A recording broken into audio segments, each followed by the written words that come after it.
Ciao a tutti, sono Francesco Monchiero dell'azienda Monchiero Carbone.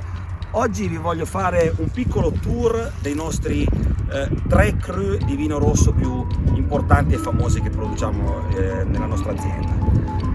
Oggi il primo da cui partiamo è questo qui è la zona, la menzione geografica aggiuntiva Suru, da cui noi logicamente produciamo il Roero Suru, che è un vino che noi facciamo dal lontano 1996. Qual è la caratteristica dello Suru? Lo Suru senza dubbio è tutte le vigne che ho con i terreni più sabbiosi. Da cosa lo potete capire che i terreni sono sabbiosi? Prima di tutto subito dal colore.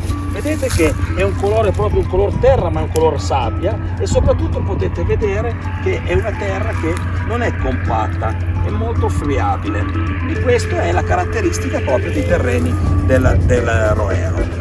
Molto bello da vedere la fase vegetativa in cui siamo. Voi sapete che il nebbiolo è una delle piante che germoglia prima, infatti vedete siamo a metà di aprile e cominciate a vedere che questa è una germogliazione di 15 cm già.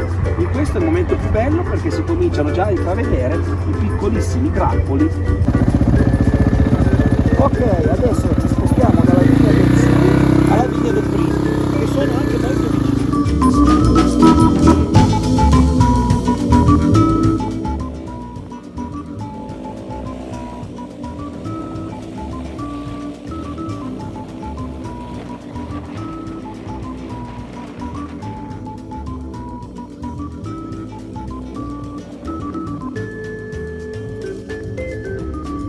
Ben arrivati, eccoci qua alla vigna del Printi. Come avete visto dal percorso che vi ho fatto fare in moto, sono veramente vicine le due vigne.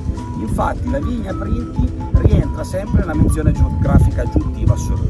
Però abbiamo voluto fare una selezione vigna Printi perché in realtà, come vi posso far vedere, la terra è completamente differente rispetto alla sabbia che vi ho fatto vedere prima, quindi una terra giallastra che ricordava le spiagge. Qui arriviamo ad avere una terra molto più compatta, una terra rossa, quindi questo è sintomo di più argilla al suo interno e quindi di una terra più forte. Vedete che non è friabile come quella di prima, ma si rompe a scaglie. Naturalmente mantiene sempre la caratteristica del Roero, che è quella di avere leggermente la sabbia. Questo cosa comporta?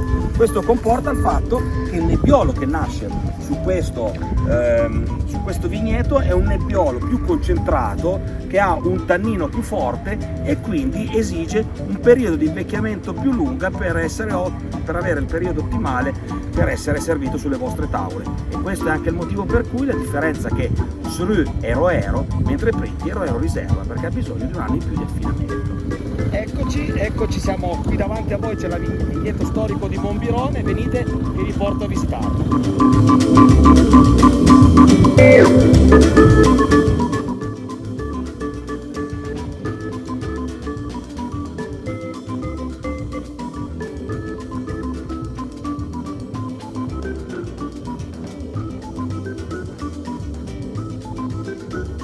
Benvenuti a Monbirone, questa è la collina di Monbirone, anche questa è una menzione geografica aggiuntiva del Roero Cru, ma sicuramente per noi Monchiero Carbone è il nostro inizio.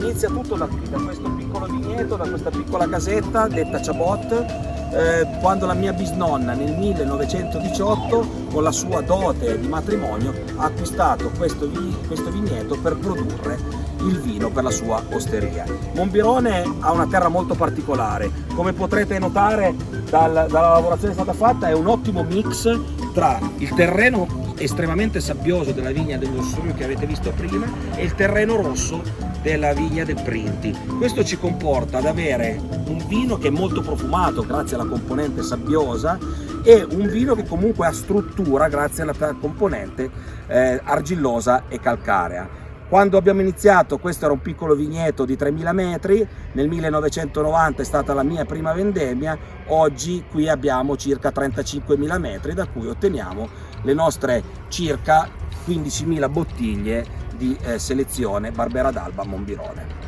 Ciao a tutti e al prossimo viaggio con Monchiero Carbone.